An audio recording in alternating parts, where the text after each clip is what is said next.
মন্দিরে যাচ্ছিস? ঠিক বেরোবার সময় পিছু ডাকে। হ্যাঁ যাচ্ছি। কেন? আমি যাব।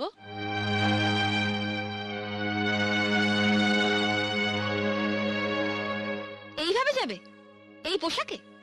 লোকে ভাববে চৌধুরী বাড়ির বউ আর ঝি যাচ্ছে।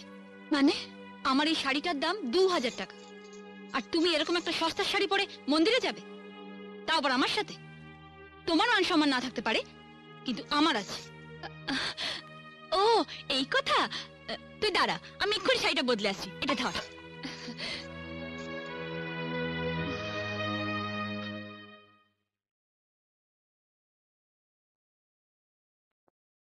টিয়া আমি রেডি, ঠিক আছে? এ কি, এটা তো আমার শাড়ি।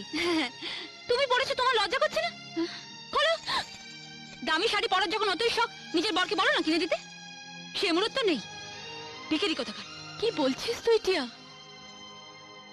তুই আমি তুই যা, আমরা বোনের মতো। তোর শাড়ি আমি পরবো, আমার শাড়ি তুই পরবি, এটাই তো স্বাভাবিক। থাক দিদি, অনেক হয়েছে। আবার না বলে বসো তোমার বরকে আমি রাখবো, আমার বরকে তুমি রাখবে, সেটাও স্বাভাবিক। টিয়া, কি আবার চোখ রাঙানো? খোলো খোলো বলছি আমার শাড়ি।